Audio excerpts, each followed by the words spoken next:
Hello students, welcome back to my channel Mind Your Exam.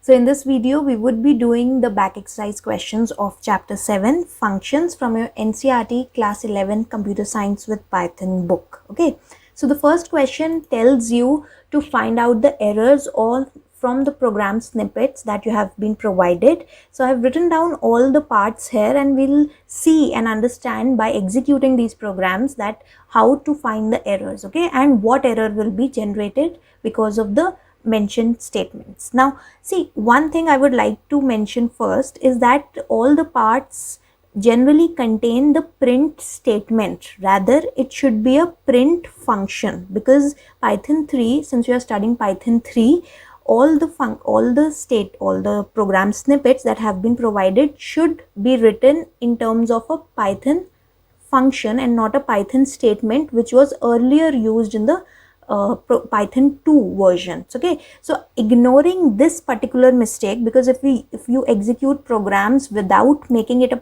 print function, then this will also be an error. But you are supposed to find errors related to the function and the concepts that you have studied. So I'll ignore this and tell you what other errors exist in the codes. Okay, so starting with the first part. The first part defines a function named create. It has two parameters, text and frequency, and it is using a for loop in which the iterator, that means the iteration variable I, starts from 1 and takes the value till frequency -1, and it prints the value text which was specified as a parameter. Now when you call this function, it is only specifying one argument. Now this is an error, because when you specify different number of arguments compared to the number of parameters that the function has, you must specify other parameters as default parameters. But in this case, neither there is a default parameter, frequency is neither a default parameter, nor all the arguments are specified. So when I execute it, an error will be raised, which is a type error, because the Python interpreter says that one positional argument is missing, and since the interpreter matches 5 with the first parameter, it is assuming that the second parameter is missing. So that is why this is an error. Coming to the second part. In the second part, the math module has been used and two functions from the math module have been imported, the square root and the ceil functions, but the definition of the function calc uses a print statement in which it is printing the value cos 0.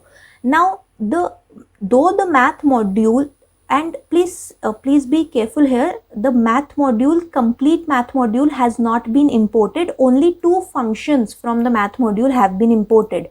So the interpreter does not know what the cos function is, because neither it has been defined by the user nor the programmer has explicitly mentioned that they want to use this cos function from the math module. Okay, so this will cause an error when this particular function call is executed. So let's see. So you can see that it is a name error, because the interpreter cannot understand this name of the function refers to what. This cos has not been defined neither as a variable nor as a function and nothing. Okay, coming to the next part. In the next part, there is a global variable my num equal to 9, and there is a function add 9. Now what this function is actually doing, it is basically creating a new local variable my num, and it is adding 9 to the value of my num. Now you must understand here that since this local variable my num is created inside this function, it automatically hides the global variable of the same name.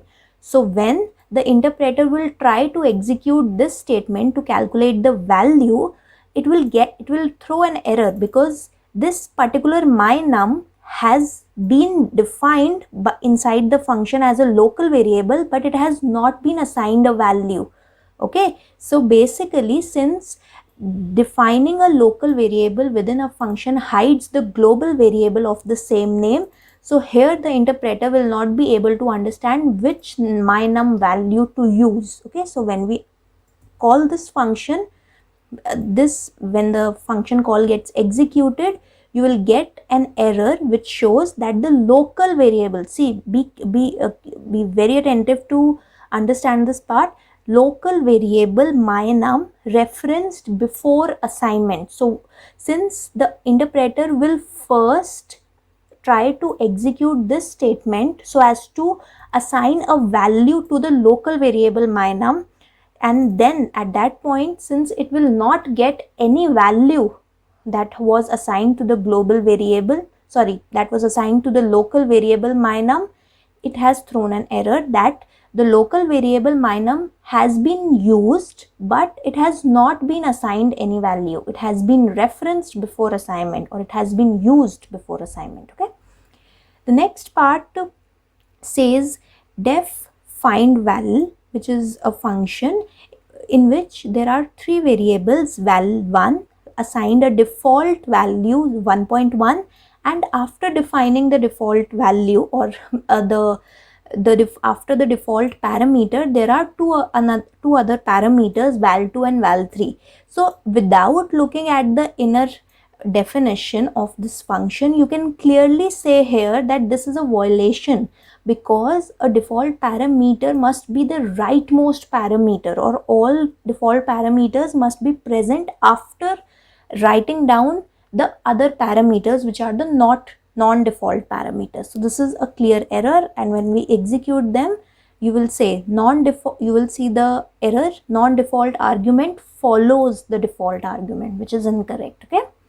Coming to the last part basically asks you to tell what is the error here. See, in the function call itself, there is an error in the writing syntax, because this is not the correct way of assigning any value returned by a function. The variable in which you want to store the return value of a function must be present on the left hand side, and the function should be called on the right hand side. So when I execute this, you will get an error that can't assign to function call. This is an incorrect syntax. That's why it is a syntax error. Now coming to the next question. The next question from your book asks you to tell the difference between the output of math.ceil 89.7 and math.floor 89.7. So as I have stated in the previous video also, ceil function will give you the first or the smallest number that is higher than the argument. So the smallest number higher than the argument is 90, the integer value, the integer number, and the smallest number, the greatest number smaller than the argument is 89. So the result would be 90 and 89. Okay. Now coming to the questions, the remaining questions. See, the remaining questions are very easy to solve because I have already addressed them in the previous videos, and I have discussed them separately in different videos. So I'll just quickly recap by telling you the answers verbally, and I'll also give the description in the description box, the links to each video from where you can see the explanation. Okay. So question 3 asks you that if you want to generate random numbers between 1 and 5, which out of the two functions, random and randint, will you use? As I have stated in the previous video, that randint will be helpful in this case because random function always generates random numbers between 0 and 1 only. But if you want to generate random numbers between a specific starting and ending value, like in this case 1 and 5, you will have to use the randint function. Okay. Coming to question 4, how is built-in function POW different from math.pow function? So explain with an example. You can take the example that I have discussed in the previous two videos, The difference between the two is in the number of arguments. The POW function allows 3 arguments at max, and the math.pow functions allows 2 arguments at max.